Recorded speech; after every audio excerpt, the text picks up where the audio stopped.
नितिदिनर बैगण तरकारी को थरे नुआ मसला दे बनातु। टेस्ट पूरा नुआ रहिबो। समस्त को बहुत पसंद आसिबो। रेसिपी पसंद आसिले वीडियो को लाइक करंतु, निश्चय गोटे शेयर करंतु।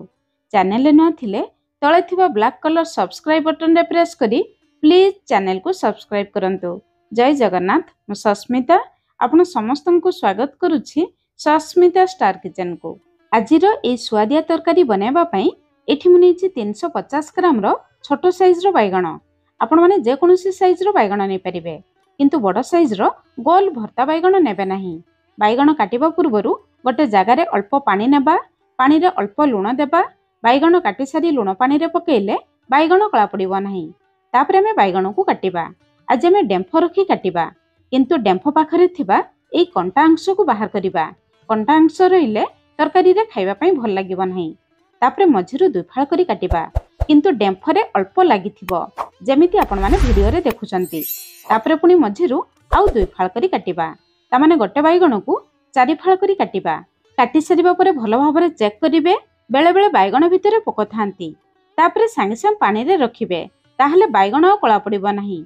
सेम प्रोसेस रे आमे सबु बैगण को काटी नेबा।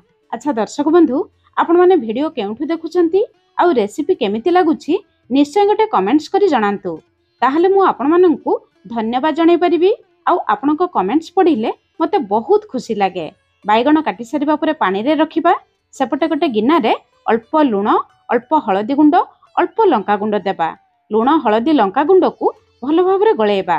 एबे आमे पानी रे रखिथिबा बैगण को पानी रु छाणी आनिबा, गोटे प्लेट रे रखिबा। तापरे गळेई रखिथिबा मसला गुंड को आनी बैगण भितरे भल भाबरे देबा। जेमिति आपण माने वीडियो रे देखुचंती ठीक सेमिति करिवे। एठी आपण माने भाबुथुबे एमिति कले कोन हेबो।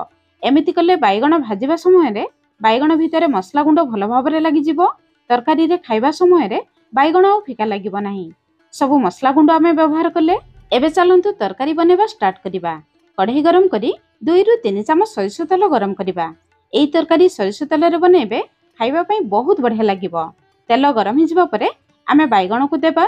बैगण देबा परे संगे संगे गैस रो फ्लेम मीडियम रखी 2 मिनिट पर्यंत कवर करिबा, जहा द्वारा बैगण आ दर सिझा रहिबो नाही किंबा बैगण रो कलर जमा खराब हेबो नाही। 2 मिनिट परे बैगण को लटाई देबा। देखंतु बैगण रो तळपट रो कलर टिके लाल कलर हे आसीछि, किंतु बैगण ए जाय भल भाबरे सिझि नाही। एबे बैगण को सेमिति मीडियम फ्लेम रे आउ 2 मिनिट कवर करिबा। 4 मिनिट परे एठी देखंतु बैगण सिझि आसलानी। बैगण को तळपट को लटाई देबा। एपट सपट करी बैगण को टिके लाल कलर हेला पर्यंत भाजी नेबा। बैगण टिके लाल कलर हेले तरकारी रे खाइबा पई भल लागिबो। एबे देखंतु बैगण भल भाबरे सिझि गलानी। बैगण को बाहर करी आनिबा। देखंतु बैगण भजा केते सुंदर देखा जाउछि। सेई कढ़ई रे जेतिकी तेल अछि सेई तेल रे हमें तरकारी बनेबा। आधा छोट चामच जीरा, गोटे तेजपत्र देबा। जीरा तेल रे फुटी जिबा परे गोटे मीडियम साइज रो प्याज देबा। गैस रो फ्लेम मीडियम रखी प्याज को टिके लाल कलर हेला पर्यंत भाजिबा। प्याज भाजिबा भितरे सेपटे चलंतु तरकारी पई गोटे मसला बनेबा। मसला पई ग्राइंडर जार नेबा। 7-8 टी रसुण, गोटे इंच रु टिके कम अदा देबा। गोटे बड़ साइज रो देसी टमाटो। एई टमाटो बहुत खटा अछि, सेति पई मु गोटे देली। आपनको टमाटो खटा नथिले 2टी मीडियम साइज रो टमाटो देबे। राग पई 2टी कंचा लंका, 2-3 चमच पानी देई मसला को चिकन करी बाटी आनिबा। एबे हम मसला रेडी हे गला। सेपटे चलंतु पियाज को चेक करिबा। पियाज भी लाल कलर हे इसलानी। बाटी रखिथिबा मसला को देबा।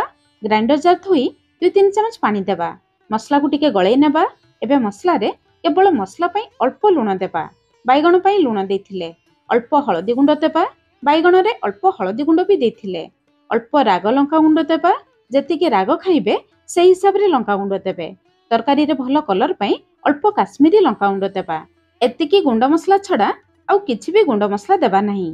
परे ए तरकारी रो टेस्ट बढ़ेबा पई आमे गोटे स्पेशल मसला बनेबा, जहा पई ए तरकारी रो टेस्ट आपण माने केबे भी भूली परिबे नाही।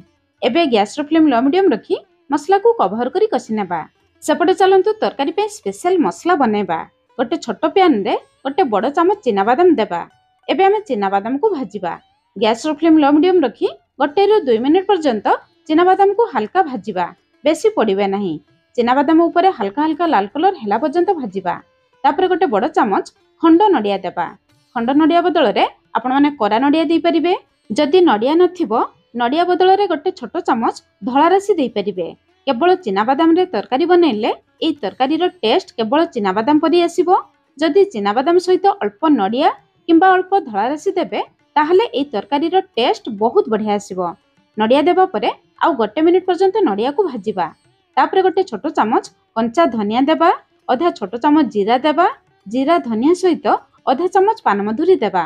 पानमधुरी देले एई तरकारीर बास्ना बहुत बढ़िया आसिबो। जदि थिबो निश्चय देबे, नथिले स्किप करिवे। एबे गैस रो फ्लेम पूरा लो रखी सब मसला को हल्का भाजिबा।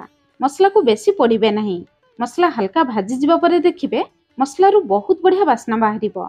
मसला रु बास्ना बाहरिले बेस किछि भृषंग पत्र देबा। जेहेतु मसला रे हमें अल्प नड़िया देइछु, नड़िया सहित अल्प भृषंग पत्र देले एई मसला रो टेस्ट बहुत बढ़िया आसे। आपण माने एई मसला देई थरे तरकारी बनांतु। खाई सारिबा परे जानिबे एई मसला देई तरकारी बनैले तरकारी केते बढ़िया लागे बोली। भृषंग पत्र देबा परे आउ गोटे मिनिट पर्यंत भाजिबा। तापरे मसला को बाहर को आनी पूरा ठंडा हेबा पई छाड़िबा। ठंडा हला परे ग्राइंडर जार रे देई जमा पानी देबा नहीं, सेमिति सुखिला ग्राइंड करि आनिबा। एबे हम रेडी ही गला आजिर तरकारी पे स्पेशल मसला। सेपटे चलंतु एई मसला को चेक करिबा। देखंतु मसला ऊपर को तेल आसी एछि। मसला ऊपर को तेल आसी गले जानिबे मसला भलो भाबरे कसी एछि। अदा रसुण मसला भलो भाबरे कसी जिबा परे आमे बनै रखिथिबा स्पेशल मसला को देबा। एबे गैस रो फ्लेम लो मीडियम रखी एई मसला को भलो भाबरे कसिबा। मसला को जत्ते भलो भाबरे कसिबे तरकारीर टेस्ट सेते बढ़िबो। 2-3 मिनिट परे एठी देखंतु मसलार कलर चेंज हे गलानी। मसला ऊपर को तेल आसी गलानी। एमिति मसला ऊपर को तेल आसी जिबा पर्यंत आपण माने भलो भाबरे कसी नेबे।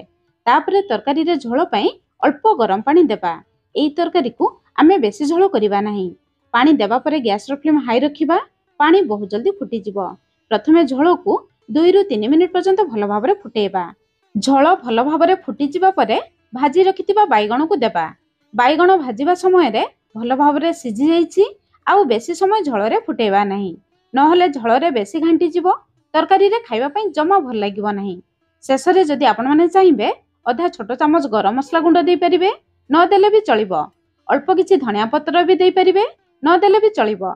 एबे गैस रो फ्लेम लो मीडियम रखी 4-5 मिनिट कवर करिबा, जहा द्वारा सबु मसला रो फ्लेवर बैगण भितर को आसी जिवो।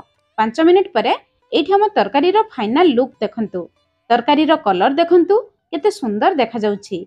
झोल देखंतु केते डेलिशियस देखा जाउछि। झोल एतिकी बहलिया रखिबे, भात, रुटी, पूरी, परोटा सबुथिरे खाइबा पई बहुत बढ़िया लागिबो। बैगण रो पाखुडा देखंतु झोल रे जमा भी खोली नाही किंबा भांगी नाही।